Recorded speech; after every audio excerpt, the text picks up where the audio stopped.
गीता 18 के श्लोक नंबर 62 में भगवान स्वयं कह रहे हैं कि अर्जुन उस परमेश्वर की शरण में जा जिसकी कृपा से परम शांति व शाश्वत स्थान अर्थात सतलोक को प्राप्त होगा।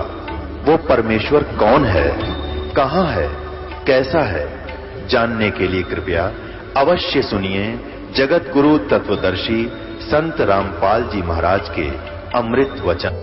पुणात्माओं, आपको ये सत्यनारायण कथा सुना रहा है दास। सत्यनारायण का अर्थ होता है अविनाशी परमात्मा। नारायण का अर्थ होता है जल के ऊपर आकर निवास करने वाला।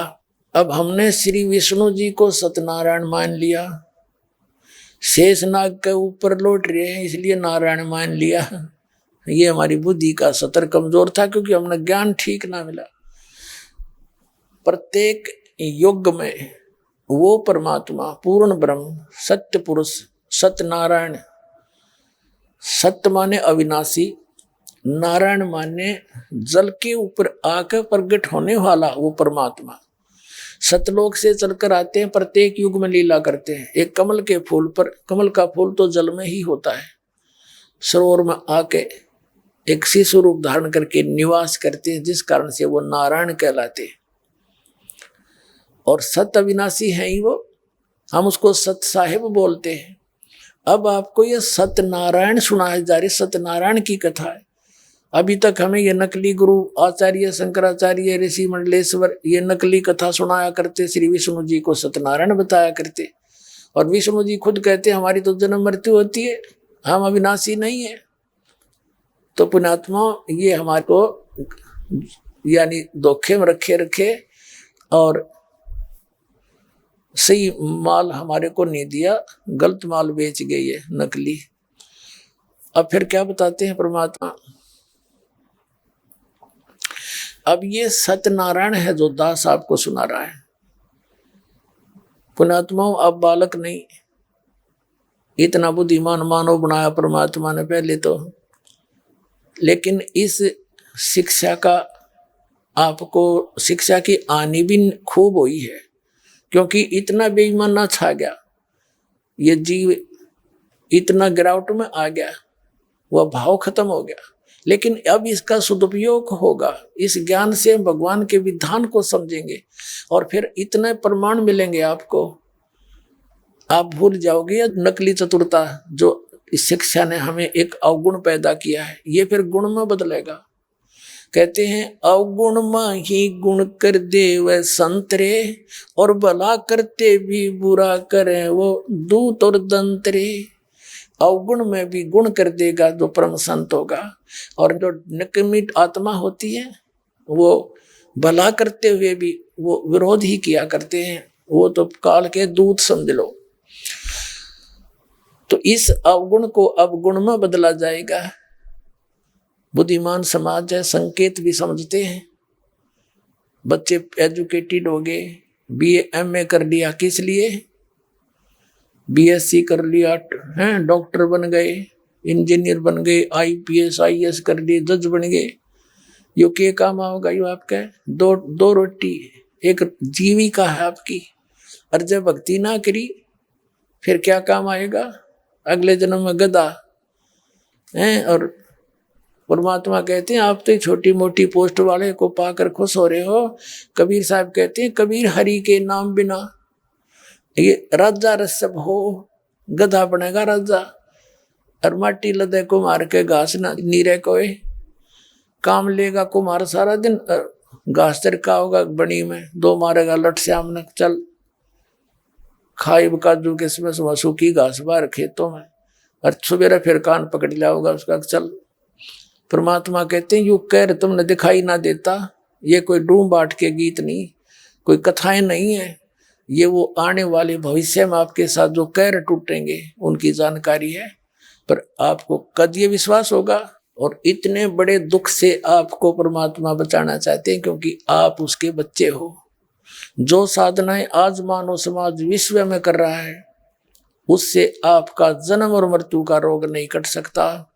आप पर आने वाली आपदाएं नहीं चेंज हो सकती किसी भी रूप शकल में, किसी भी कीमत पे जो दुख है आपके भाग में वो भोगना ही पड़ेगा, और जो आपके भाग में सुख है, जिसको नकली सुख मानो हो, वो भी आपको मिलता ही रहेगा। और जिसमें आप इस परमात्मा की शरण में इस दास के माध्यम से आ जाओगे, शरण अब में आ जाना बहुत अच्छी बात है, लेकिन इस सारी मर्यादाओं के ऊपर कदम रखना,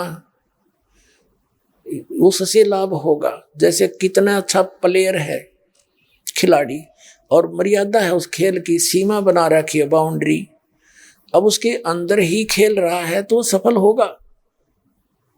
और उससे बाहर निकल गया अटपट करके, लोग दिखावा करण खातिर कबड्डी कबड्डी करता, यूजलेस है। तो मर्यादा में रहकर जो इस गेम में यानी राम नाम के इस खेल में जो खेलेगा वो सफल होगा।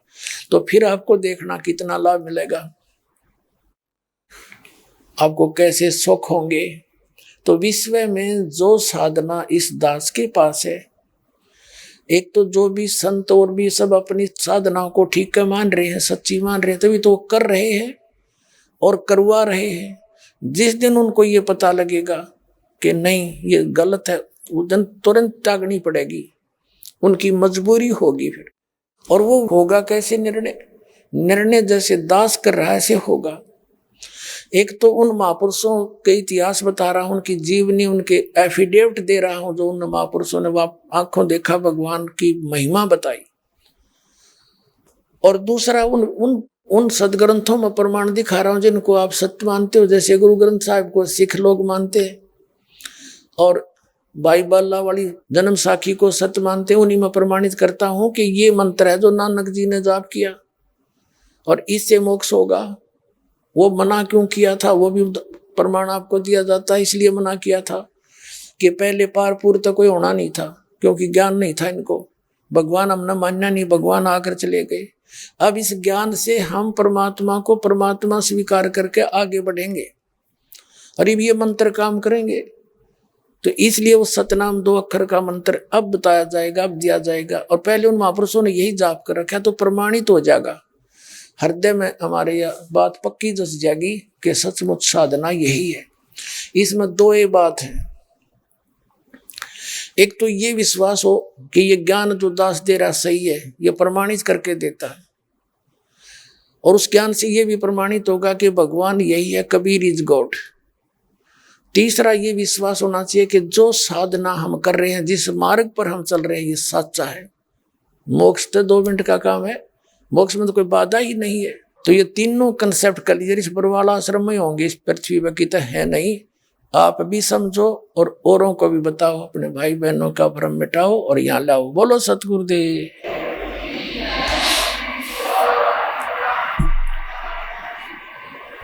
सत साहिब परम पिता परमात्मा पूर्ण ब्रह्म सर्व सृष्टि रचनहार कबीर परमेश्वर जी की असीम कृपा से आप पुण्यात्माएं सत्संग सुनने के लिए उपस्थित हुए।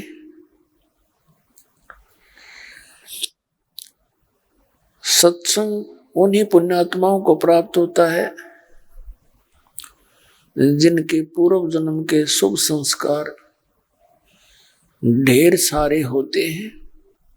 परमेश्वर कबीर जी की शरण उन पुण्यात्माओं को प्राप्त होती है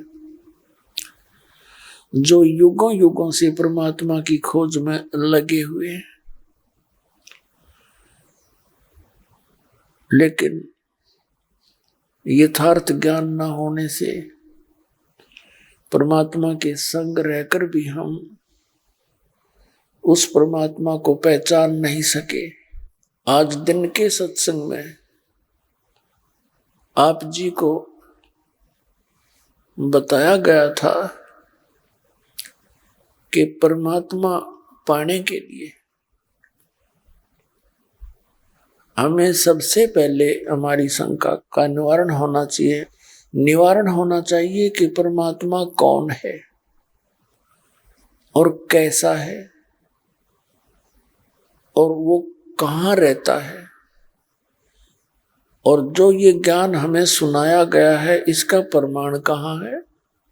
और जैसा भी परमात्मा के विषय में जानकारी दी गई है उसका प्रमाण होना अनिवार्य है।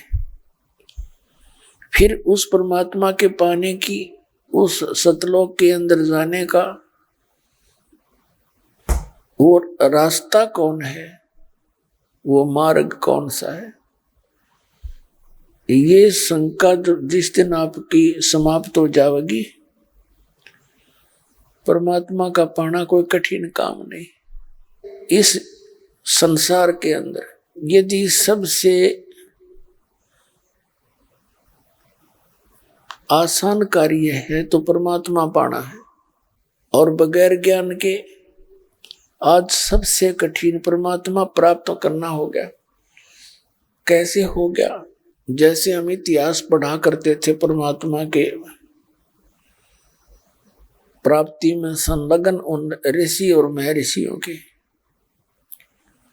एक ऋषि ने इतने 1000 वर्ष तक तप किया,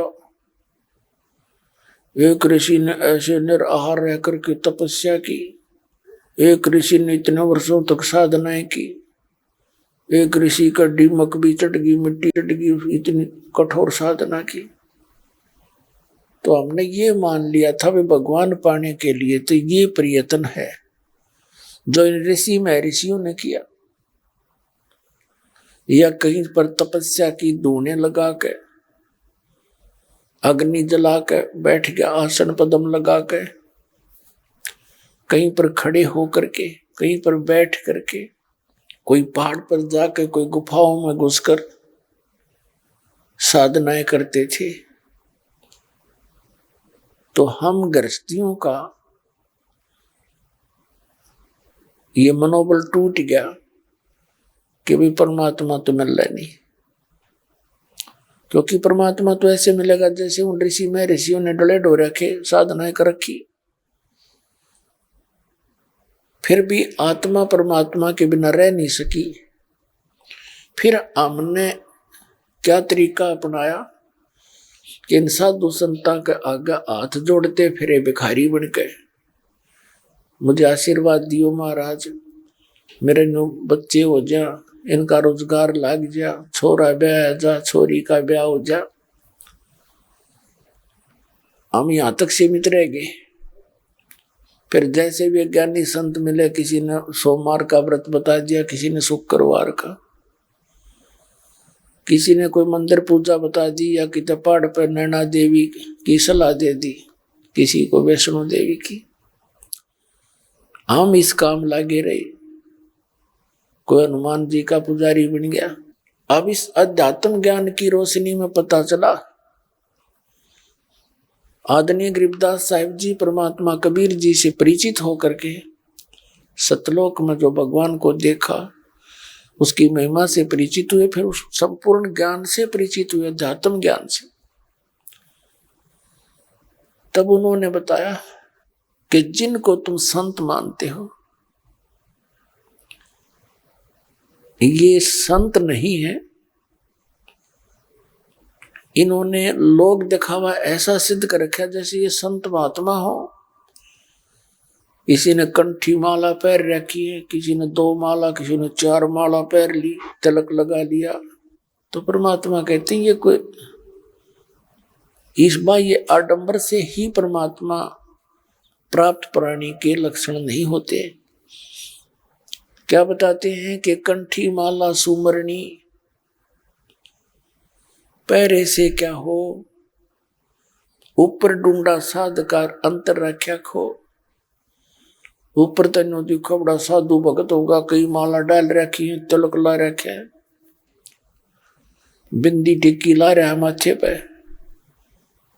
तो कहते हैं ऊपर डूंडा साधका, ऊपर तनु दिखा वे बड़ा महात्मा है, अंतर रख्या खो, कख भी नहीं पता इसको डले डो रहा है।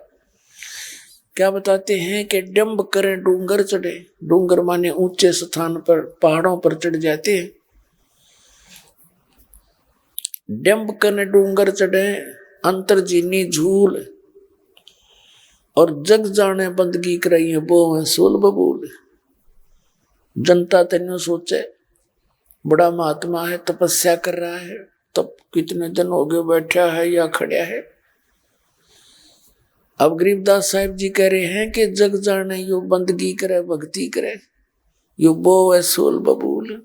जब इस दास को ये ज्ञान प्राप्त हुआ तो जिस कार्यालय में दास कार्यरत था उन अपने साथियों से चर्चा परमात्मा की जारी रखा करता, जब भी अपने काम से फुर्सत मिलती, लंच के समय भी। तो उनमें से अपने अपने सिद्धांत, अपने अपने मत सबके पास थे ही। तो इतनी प्रेरणा ज्ञान चर्चा सुनकर उनमें से एक कहने लगा, मैं तो वहां जाऊंगा, वैष्णो देवी जाऊंगा। पहले कभी चर्चा नहीं होती, फिर वो डरे डौन की प्रेरणा है तो वो जो पुराना रंग चढ़ा हुए जाने की सोची। एक कहने लगा, ना साधु संत तुमने देखे को नहीं, मैं एक बार ऋषिकेश जा रहा था, ऋषिकेश और ऊपर को चले गए पहाड़ों में, ऊपर जंगल में।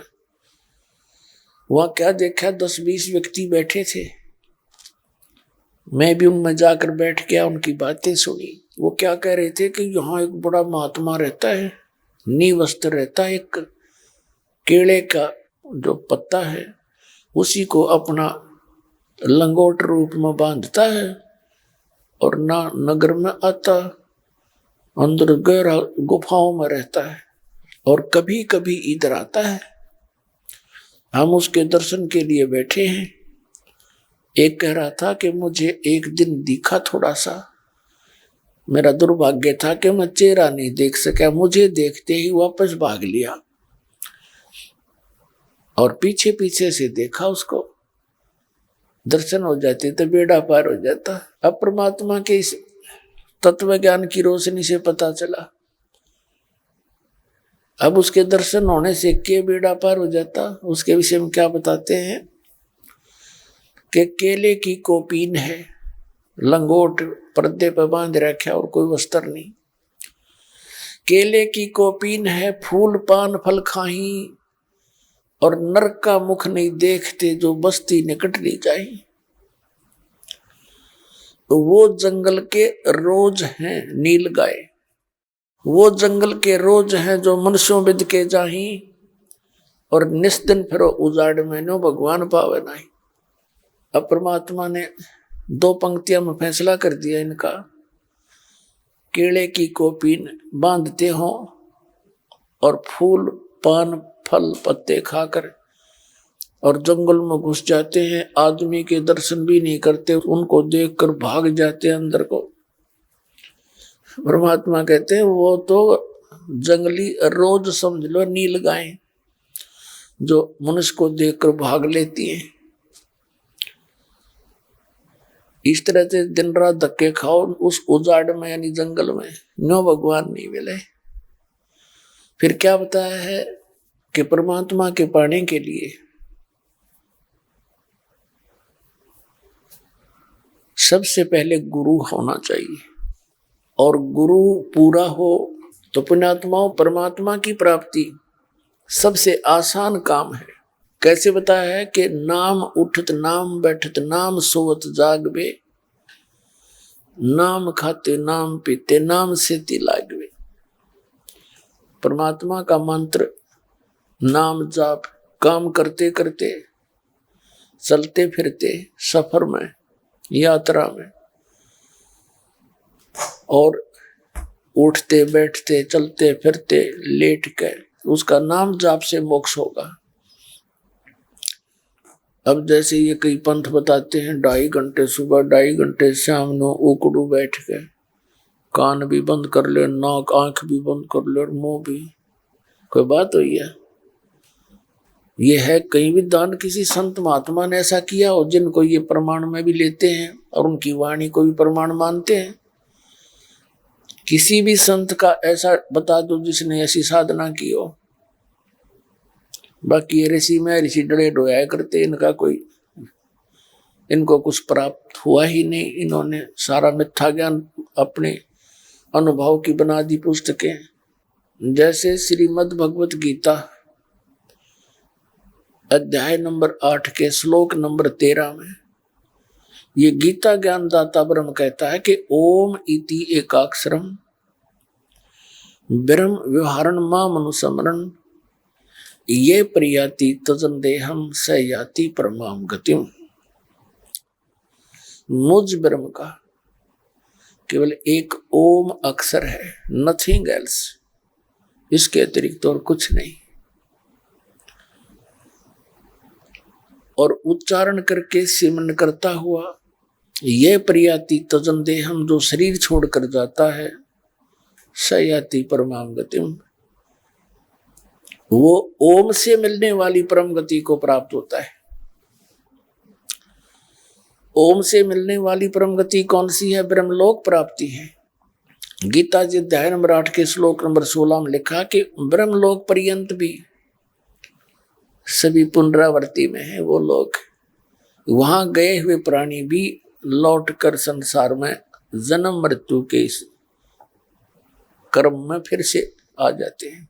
गीता ज्ञानदाता गीता अध्याय नंबर 2 के श्लोक 12 में, गीता अध्याय नंबर 4 के श्लोक नंबर 5 और 9 में, श्रीमद् भगवद गीता अध्याय नंबर 10 के श्लोक नंबर 2 में गीता ज्ञानदाता अपनी सतीथि बताता है कि अर्जुन तेरे और मेरे बहुत जन्म हो चुके, तो नहीं जानता मैं जानता।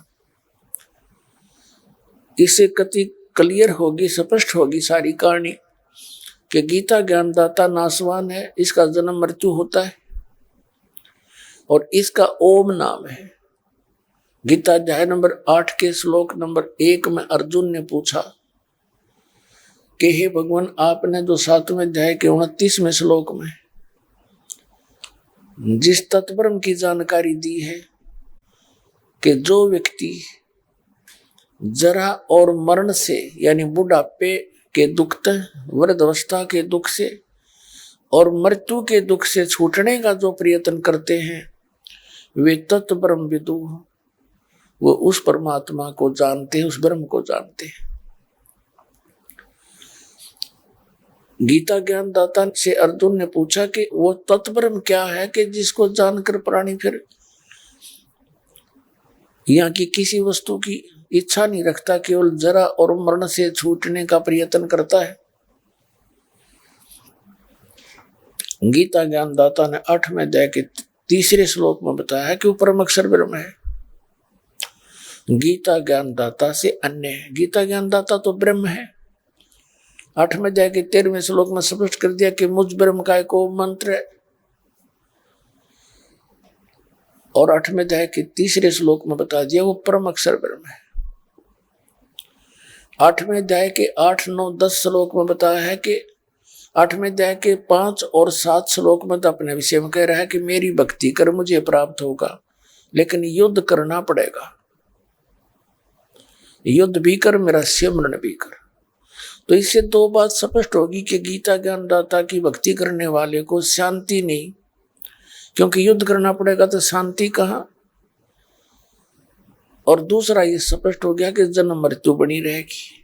और गीता ज्ञानदाता 8वें अध्याय के 8 और 9 और 10 श्लोक में अपने से अन्य किसी और परमात्मा परम अक्षर ब्रह्म की शरण में जाने को कहता है कि उसकी भक्ति करेगा तो उसको प्राप्त होगा। उस सच्चिदानंद घन ब्रह्म यानी परम अक्षर ब्रह्म की भक्ति करोगे तो भक्ति की शक्ति के बल से, योग के बल से, योग माने साधना, भक्ति के बल से उस परमात्मा को प्राप्त हो जाओगे। 15वें अध्याय के 1 से लेकर 4 में स्पष्ट किया है कि उल्टा लटका हुआ संसार रूपी वृक्ष है, ऊपर को जुड़, नीचे को तीनों गुण रूपी शाखा है, रजगुण ब्रह्मा, सतगुण विष्णु, तम गुण शिव जी रूपी शाखा है। जो संत इस उल्टे लटके हुए संसार रूपी वृक्ष को विस्तार से बताता है, तना कौन है, डार कौन है, शाखा क्या है, पत्ते क्या है, वो तत्वदर्शी संत है। स वेदविद, वह वेद के तात्पर्य को सही जानने वाला है। उसके पश्चात, उस तत्वदर्शी संत की प्राप्ति के पश्चात परमेश्वर के उस परम पद की खोज करनी चाहिए, जहां जाने के बाद साधक फिर लौटकर कभी संसार में नहीं आते।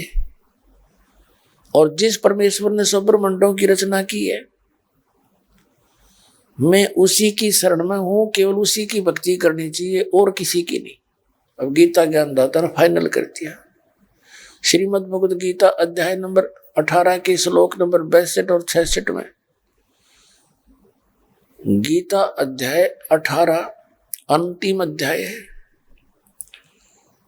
और इसमें 62 से लेकर 66 तक एक पूरी गीता जी का निर्णय दे दिया। 8वें अध्याय के 62वें श्लोक में कहा कि अर्जुन तू सर्व भाव से उस परमेश्वर की शरण में जा, उस परम अक्षर ब्रह्म की शरण में जा, उसकी कृपा से ही तू परम शांति को और सनातन परम धाम को प्राप्त होगा। उसके लिए ऑप्शन बता दिया चौथे अध्याय के 34वें श्लोक में और चौथे अध्याय के 32वें श्लोक में कि सच्चिदानंद घन ब्रह्म ने अपने मुख से, उस परम अक्षर ब्रह्म ने वो अपने निज स्थान से आके अपने मुख कमल से अपनी अमृत वाणी में एक आध्यात्मिक अनुष्ठानों की, यज्ञों की जानकारी विस्तार के साथ कही है। वो तत्व ज्ञान है। चौथे अध्याय के 34वें श्लोक में कहा कि उस तत्व ज्ञान को तू तत्वदर्शी संतों के पास जाकर समझ, उनको दंडवत प्रणाम करने से, कपट छोड़कर प्रसन्न करने से वो तत्वदर्शी संत तुझे परमात्म तत्व का ज्ञान करावेंगे। इससे सिद्ध हो गया कि गीता ज्ञानदाता कंप्लीट स्पिरिचुअल नॉलेज नहीं रखता, उसको पूर्ण ज्ञान नहीं अध्यात्म। यदि उसको पूर्ण ज्ञान होता, एक अध्याय और बढ़ा देता, ये कहने की आवश्यकता नहीं थी कि तत्वदर्शी संत बतावेंगे, और वो ज्ञान भगवान द्वारा बोला हुआ होगा, उनके मुख कमल थे, वो तत्वदर्शी संत बतावेंगे, उनसे पूछ। तो गीता अध्याय नंबर 17 के श्लोक नंबर 23 में कहा कि सच्चिदानंद घन ब्रह्म के पाने की, सच्चिदानंद घन ब्रह्म यानी परम अक्षर ब्रह्म को पाने का 3 मंत्र का जाप है। ओम तत्सत, 17वें अध्याय का 23वां श्लोक। ओम तत्सत इति निर्देश है ब्रह्मण त्रिविध समर्थ है।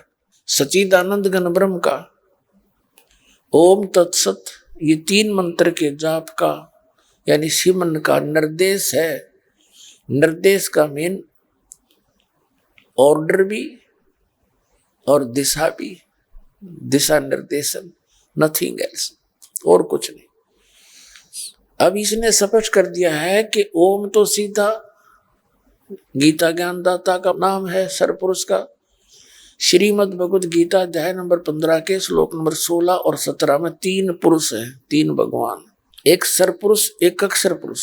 सरपुरुष तो ये ब्रह्म है, अक्षर पुरुष पर ब्रह्म है। सरपुरुष है ये ब्रह्म काल 21 ब्रह्मांड का स्वामी, और अक्षर पुरुष है 7 संख्य ब्रह्मांड का स्वामी। लेकिन ये दोनों नासवान है, इनके अंतर्गत जितने प्राणी वो भी जन्म और मृत्यु के अंदर हैं, उनका भी नाश होता है। लेकिन जीव आत्मा किसी की नहीं मरती, वो तो विषय ही अलग है। 15वें अध्याय के 17वें श्लोक में कहा कि उत्तम पुरुष है तू अन्य परमात्मा इति उदारते। ये लोग तेरे में आविष्य विवर्ती अवैश्वर है, जो तीनों लोकों में प्रवेश करके उत्तम पुरुष यानी श्रेष्ठ परमात्मा तो इस सरपुरुष और अक्षर पुरुष से कोई और है, वही तीनों लोकों में प्रवेश करके सबका धारण पोषण करता है। वो वास्तव में अविनाशी भगवान है। अपने आत्माओं गीता अध्याय नंबर 18 के श्लोक नंबर 62 में कहा कि अर्जुन तू सर्वभाव से उस परमेश्वर की शरण में जा, उसकी कृपा से तू परम शांति को और सनातन परम धाम को प्राप्त होगा।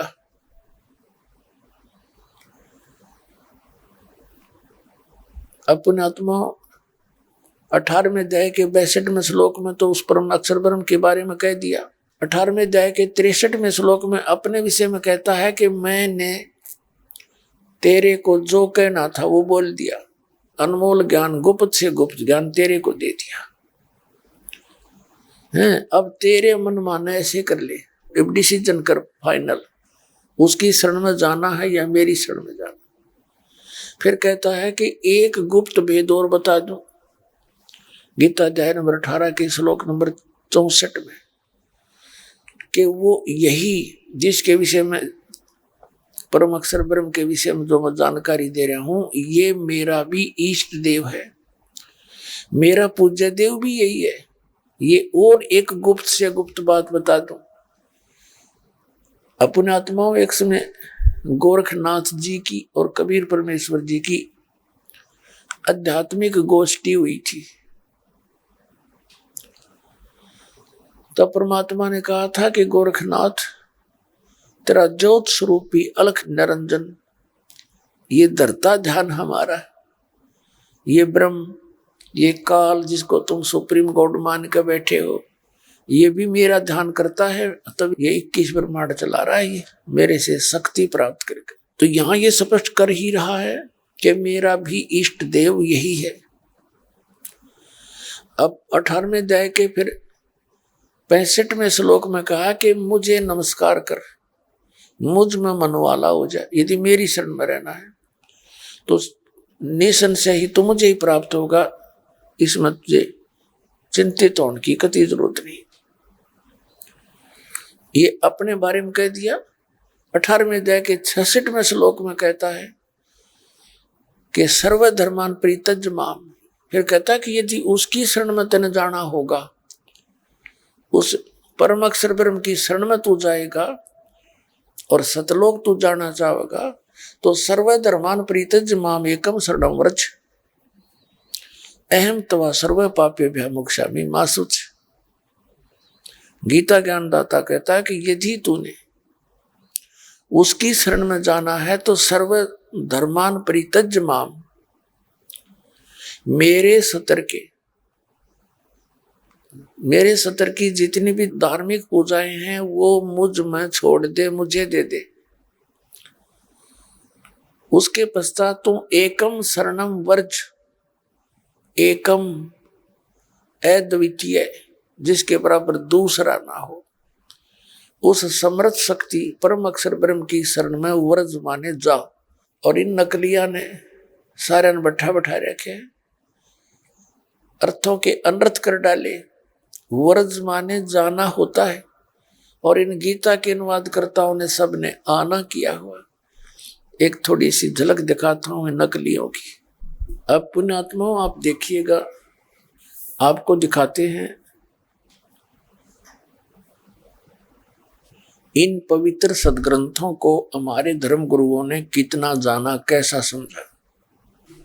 जिन सदग्रंथों को हम सिरोधार्य माना करते थे, उन सदग्रंथों में कितने गूढ़ रहस्य छुपे हुए हैं, और इन समझा कितना और कैसे अनर्थ कर डाले इन लोगों ने। तत्व ज्ञान के अभाव से इन पवित्र सदग्रंथों के अनर्थ कर डाले। देखिए श्रीमद् भगवद गीता, ये इसका अनुवादक है जयदयाल गोविंद का।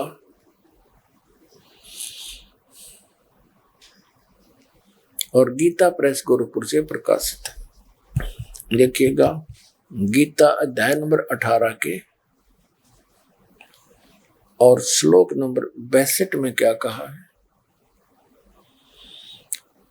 ए भारत, सब प्रकार से उस परमेश्वर की शरण में जा, सर्वभावेन। उस परमात्मा की कृपा से ही तू परम शांति को और शाश्वतम स्थानम यानी सनातन परम धाम को प्राप्त होगा। सनातन माने सदा रहने वाला, सतलोक, धाम कहो, स्थान कहो, लोक कहो, उस सतलोक को, अविनाशी स्थान को प्राप्त होगा। अब यहाँ ये हमारे धर्मगुरु आचार्य और शंकराचार्य मंडलेश्वर उल्टा अर्थ करते हैं। कोई इनसे पूछता है कि महाराज जी, यहाँ 18वें अध्याय के 62वें श्लोक में भगवान अपने से अन्य किस भगवान की शरण न जाने को कहता है, तो ये क्या सट्टे लगाते हैं। कहते अपने बारे में कह रहा है। जब अर्जुन को सब कुछ बता दिया फिर भी संतोष नहीं हुआ, तब कहता है अपने विषय में, अपनी शरण में आने को कहा है। गीता अध्याय नंबर 2 के श्लोक नंबर 7 में अर्जुन तो पहले कह रहा है भगवान कृष्ण को कि मैं आपकी शरण में हूं, मैं आपका शिष्य हूं, मेरे हित में जो बात हो वो कहना, मेरी बुद्धि अब काम नहीं करती। और अब ये कहना कि अपने विषय में कह रहा है, मात्र भ्रम पैदा करना है, अपना अज्ञान छुपाना है। ये देखिएगा गीता अध्याय नंबर 2 और ये 7वां श्लोक है। कायरता रूप दोष से उपहत हुए स्वभाव वाला धर्म के विषय में मोहोचित हुआ मैं आपसे पूछता हूं, जो साधन निश्चित कल्याणकारक हो वह मेरे लिए कहिए, क्योंकि मैं आपका शिष्य हूं, इसलिए आपके शरण हुए मुझको शिक्षा दीजिए। बता, अब अर्जुन तो कहता है कि मैं आपकी शरण हूं और मुझे जो मेरे हित में हो वह बात की है, मेरी बुद्धि काम नहीं करती। अब फिर यहाँ कोई नो कह के अपनी शरण माने को कहता है, वो तो शरण में पहले ही था उनकी तरह। अब क्या बताता है, अब फिर आगे 18वें अध्याय के 62वें श्लोक में,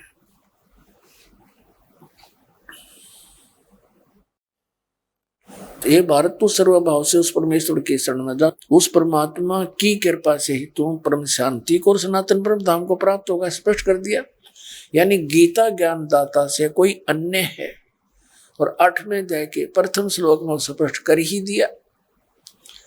अब हम फिर आएंगे 8वें अध्याय के प्रथम श्लोक पे और 7वें अध्याय के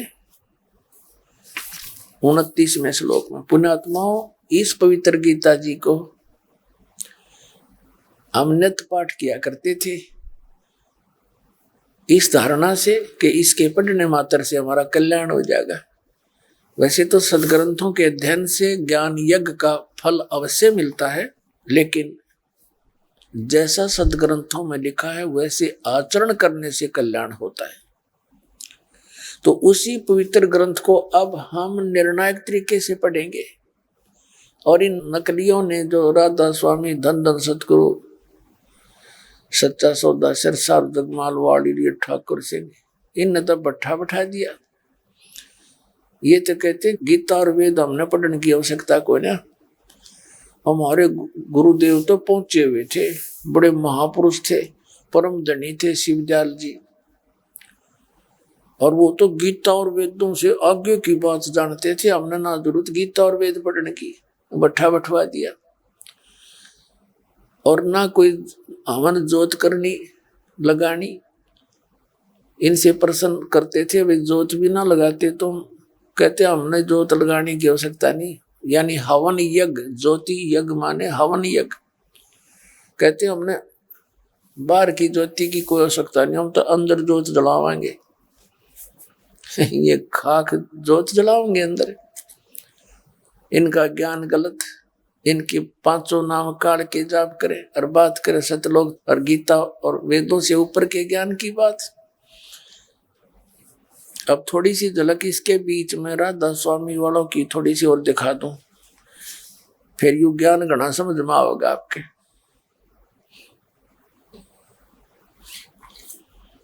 कहते हैं बुद्धिमान को संकेत ही बहुत होता है, और जो व्यापारी लोग होते हैं, बिजनेसमैन, 100 बोरियों का, 1000 बोरियों का, यानी 1000 क्विंटल कोई सौदा करते हैं, 1000 क्विंटल किसी कणक या बाजरा ज्वार का, उसकी बोरियां भरकर रख दी जाती हैं।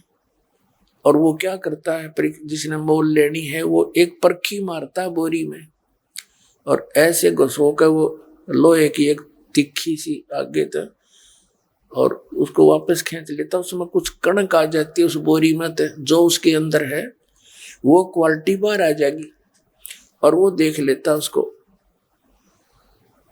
तो उसने सारी बोरी खोलने की आवश्यकता नहीं, उसी से प्रमाण हो जाता। उसको 2-4 जगह से मार के देख लेता, और हजारों टन एक बोरी में एक मार के, तो उससे पता लग जाएगा इसमें क्या मटेरियल और कैसा है। तो ये एक परखी मार के दिखाता हूं आपको बीच में, राधा स्वामी की बोरी में।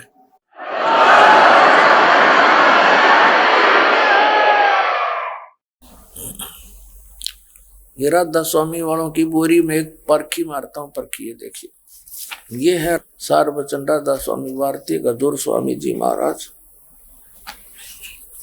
ये प्रकाशक कौन है? जगदीश चंद्र सेठी, सेक्रेटरी राधा स्वामी सत्संग व्यास, डेरा बाबा जयमल सिंह, मुद्रक लक्ष्मी ऑफसेट प्रिंटर्स दिल्ली से। और 16वीं बार 2003 में छपी है, 16th एडिशन 2003 की है अपने पास। भूमिका है कि सारवचन राधा स्वामी वार्तिक हजूर स्वामी जी महाराज के वचनों का संग्रह है। राधा स्वामी वार्तिक या हजूर स्वामी जी महाराज के वचनों का संग्रह है।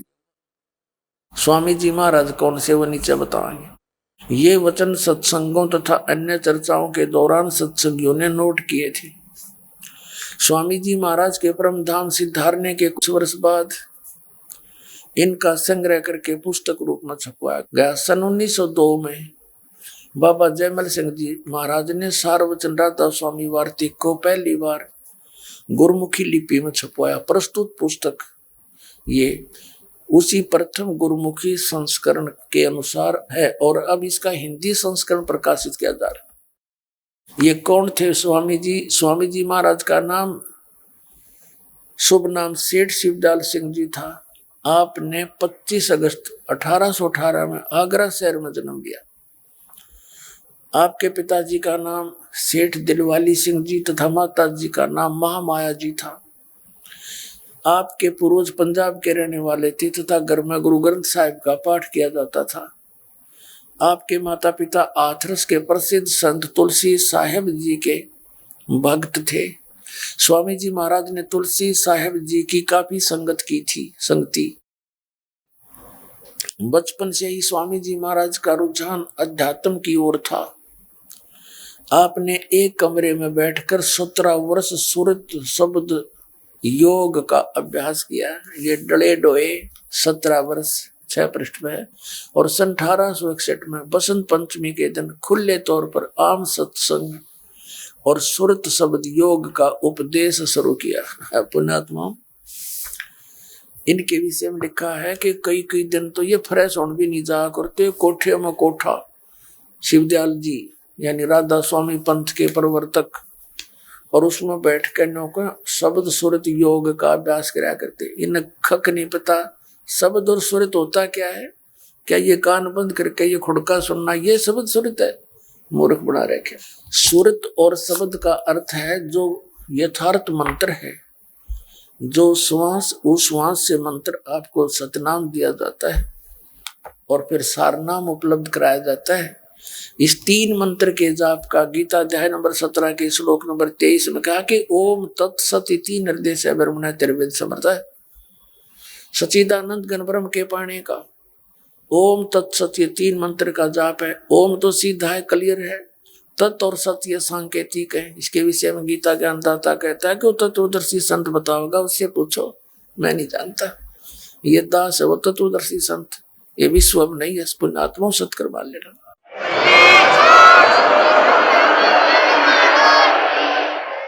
तो जो नाम हम श्वास के द्वारा बाहर जाप करते हैं, हमारी सुरत उसके ऊपर लगी रहे कि कौन सा मंत्र मैं बाहर छोड़ रहा हूं, कौन सा जाप करते हुए श्वास से कौन सा अंदर ले रहा हूं, इसका अभ्यास किया जाए ताकि ये सुरत और शब्द अभ्यास है। ये कान बंद करके ये गोड्डे कंडम कर लिए इन भोली आत्माओं ने, ये मूर्ख बना रखे इन्होंने। कोई किसी संत ने करी है ये साधना? किसी भी संत की बता दो जिनको ये मोक्ष मानते, मुक्त मानते हैं। आदरणीय कबीर परमेश्वर जी को ये मुख्य रूप से मानते हैं और आदरणीय नानक साहिब जी के इनके ज्ञान को, उनकी वाणी को विशेष प्रमाण में रखते हैं। इन महापुरुषों ने कभी ऐसा हठ योग किया। कबीर साहब कपड़ा बना करते थे और नानक साहिब जी पहले तो नौकरी करते थे, फिर अपने खेतों में अपना खेती भी करते थे और सत्संग भी और भक्ति भी करते थे। तो ये देखना, अब इसने 17-18 वर्ष डले डोक है और फिर के वचन फरमाए, अपने कर्म बिगाड़ दिए। ले दिखाता हूं आपको, ये देखिएगा। ये पृष्ठ नंबर 13 से हम शुरू करेंगे। खुलासा उपदेश हजूर राधा स्वामी साहब का, ये उपदेश जो उसने वचन बोले वो लिखे गए। दफा एक वचन में क्या बोला, सिर्फ काम इतना है कि इंसान यानी मनुष्य अपनी सूरत यानी रूह को उसके खजाने और निकास यानी मुकाम सतनाम और राधा स्वामी में पहुंचावा आगे लिखा है। तो यहाँ मुकाम माने स्थान होता है, तो यहाँ सतनाम को इन्होंने स्थान सिद्ध कर दिया, राधा स्वामी को भी स्थान सिद्ध कर दिया। अब आगे चलो, अब 14 नंबर पर आते हैं। अब हम ये 14 नंबर पृष्ठ पर आ गए हैं। पहुंचावे। अब तीसरा वचन, जितने आचार्य और महात्मा और अवतार पैगंबर हर एक मजहब में हुए, वे सब अपने अभ्यास के जोर से अंतर में तरफ मुकाम असली के चले। देखो, और सिर्फ संत मंजिल 5वीं यानी सतनाम पर सिर्फ संत मंजिल 5वीं यानी सतनाम पर, और कोई बिरले संत मंजिल 8वीं यानी राधा स्वामी पद तक पहुंचे। ये देखो, मंजिल माने स्थान और मुकाम माने भी स्थान। तो ये कहते हैं कि सिर्फ संत मंजिल 5वीं यानी स्थान 5वीं यानी सतनाम पर, और बिरले कोई मंजिल 8वीं यानी राधा स्वामी स्थान पर। यहाँ कहने का भाव है कि ये सतनाम भी स्थान 2 बार सिद्ध कर दिया इन्होंने, और राधा स्वामी भी स्थान। ठीक है, अब हम इनका 5वां वचन पढ़ाएंगे। ये गीता के से श्लोक है, इनके 150 पौने 200 वर्ष से कति अमिट है। 15वां पृष्ठ है, सारवचन वार्तिक भाग 1 का। अब समझना चाहिए कि राधा स्वामी पद सबसे ऊंचा मुकाम है, स्थान है। ठीक है, और यही नाम कुल मालिक और सच्चे साहिब और सच्चे खुदा का है। इस मुकाम से यानी राधा स्वामी स्थान से 2 स्थान नीचे सतनाम का मुकाम है। सतनाम को ये स्थान सिद्ध कर चुके हैं। 2 स्थान नीचे स्थान का मुकाम माने भी स्थान, और सतनाम माने भी स्थान। स्थान का स्थान है, वारे अंग्रेजों। और जिसको अभी सतनाम को और परिभाषित किया आगे बड़े खोल के, इस सतनाम को अर्थात है जिसको यानी सतनाम को, फिर पढ़ो, इस राधा स्वामी मुकाम से, राधा स्वामी स्थान से 2 स्थान नीचे इस सतनाम का मुकाम यानी स्थान का स्थान है। अभी स्थान को सतनाम को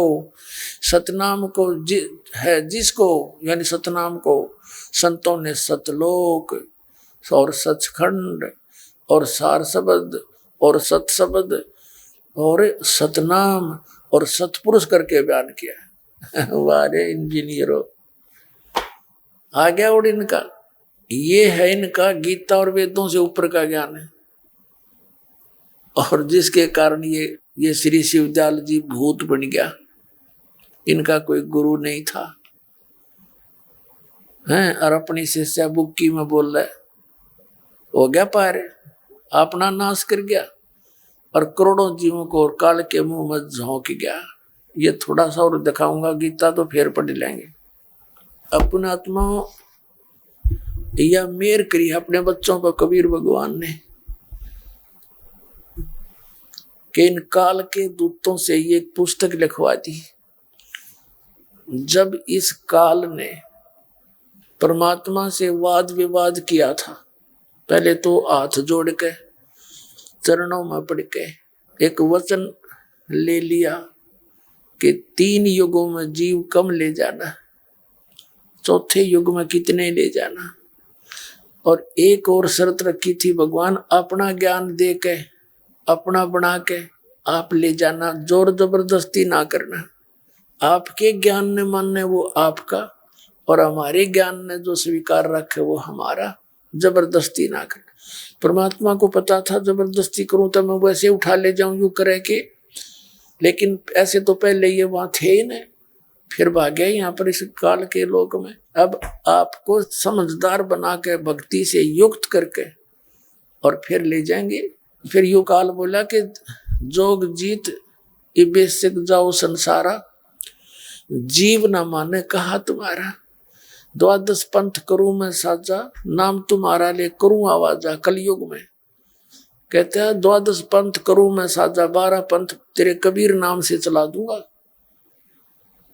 और कबीर साहब और सतलोक और सतपुरुष की जकर सारी महिमा गा दूंगा, और झूठे नाम प्रचार करवा दूंगा, गलत ज्ञान प्रचार करवा दूंगा। आप जब जाओगे कलयुग के बीच वाली पीढ़ी में, उसमें कोई भी जीव आपके ज्ञान को स्वीकार करने को तैयार नहीं होगा।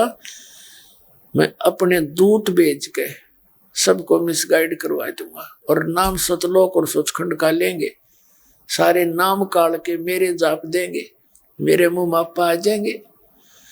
द्वादश पंथ करूं मैं साजा, नाम तुम्हारा ले करूं आवाजा। द्वादश पंथ नाम जो ले ही, वो हमारे मुख आन समोई। और अनेक पंथ चलाऊं, राधा स्वामी धन धन सतगुरु, सच्चा सौदार, ये बाल योगेश्वर, ये सतपाल जी, ये सौदानसो जी, और ये कृपालू जी, और ये ब्रह्म ऋषि कुमार स्वामी ने खख नहीं बेरा, और ये आसाराम जैसे, ये सारे काल के दूत हैं, कख नहीं पता भक्ति मार्ग का।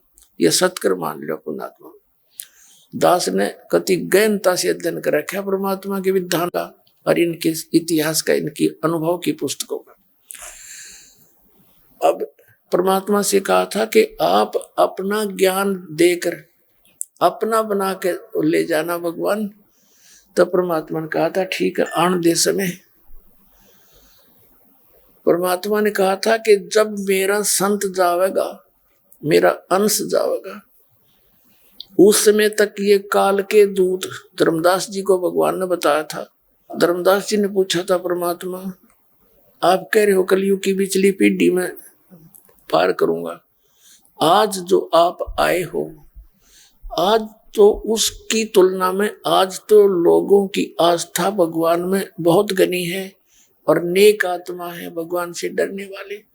और उस समय तो आप बता रहे हो कि बहुत बुरा हाल हो जाएगा, फिर कैसे बात बढ़ेगी। और तब तक कह रहे हैं 12 पंथ चला देगा, सबने भ्रमित कर देगा, तो कैसे समझा पाओगे दाता। तो परमात्मा ने कहा था ये फार्मूला मेरे सत्र का है, धर्मदास एक आने दे उस कलयुग ने, वो समय आने दे। उस समय तक ये काल के दूत अपना अनुभव कथ चुके होंगे, उनकी पुस्तकें बन गई होंगी, और करोड़ों की संख्या में वो मेरे बच्चे उनके ज्ञान से तो परिचित होंगे ही होंगे। और फिर जो मेरा दास जाएगा, फिर सदग्रंथों से तुलना करके दिखाओगा, ये सारे फेल हो जाएंगे। मेरे बच्चे मुझे पहचान कर मेरे पास आ जाएंगे, धर्मदास चिंता ना कर, सबका बेड़ा पार करूंगा।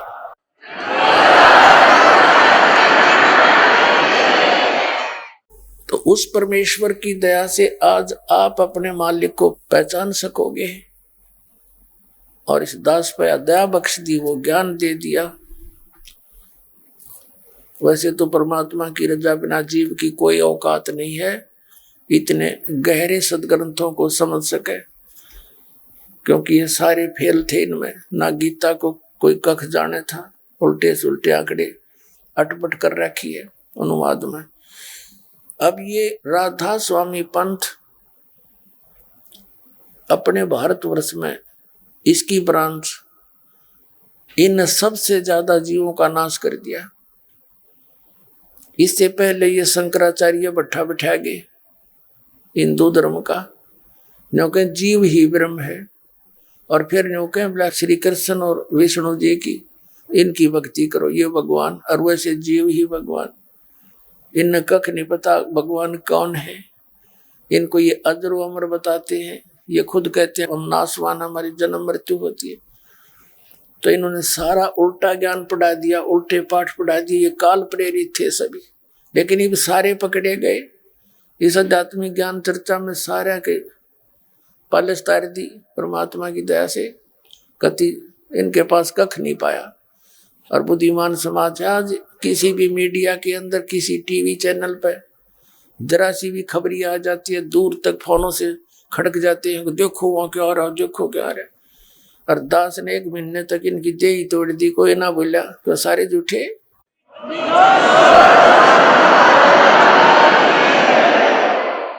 अब देखिएगा शिवदयाल जी की के दुर्गति हुई इन 5 नाम के जपने से। ये है जीवन चरित्र स्वामी जी महाराज का। इसके लेखक हैं लाला प्रताप सिंह सेठ उर्फ चाचा जी साहब। ये श्री शिवदयाल जी के छोटे भाई थे प्रताप सिंह जी। प्रकाशक हैं राधा स्वामी ट्रस्ट, स्वामी बाग, आगरा।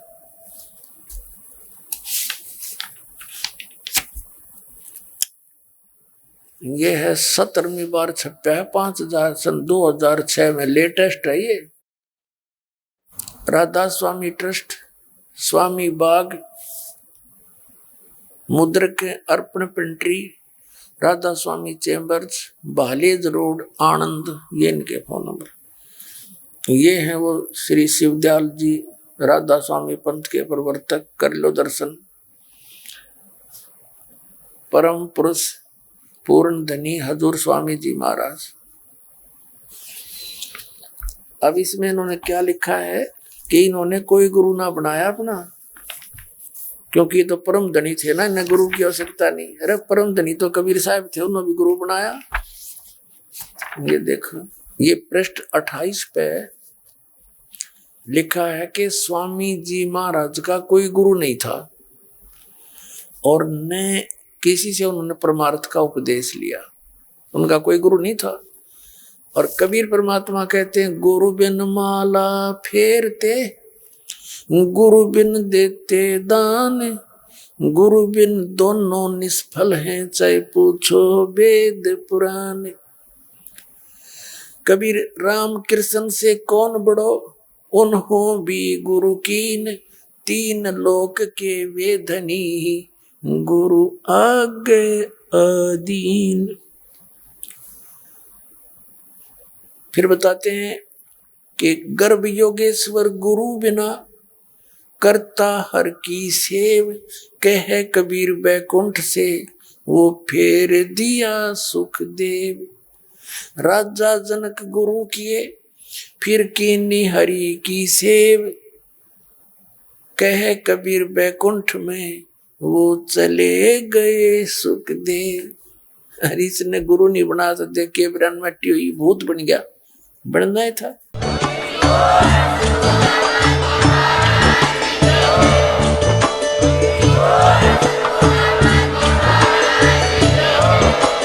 आप सुन रहे थे जगत गुरु तत्वदर्शी संत रामपाल जी महाराज जी के मंगल प्रवचन। अधिक जानकारी के लिए विजिट कीजिए हमारी वेबसाइट www.jagatgururampalji.org। संत रामपाल जी महाराज जी के शुभ आशीर्वाद से पूरे विश्व भर में 500 से भी ज्यादा नाम दीक्षा केंद्र हैं, जिन पर संत रामपाल जी महाराज जी द्वारा ऑनलाइन निशुल्क नाम दीक्षा दी जा रही है। अपने नजदीकी नाम दीक्षा केंद्र का पता करने के लिए संपर्क करें 8222880541।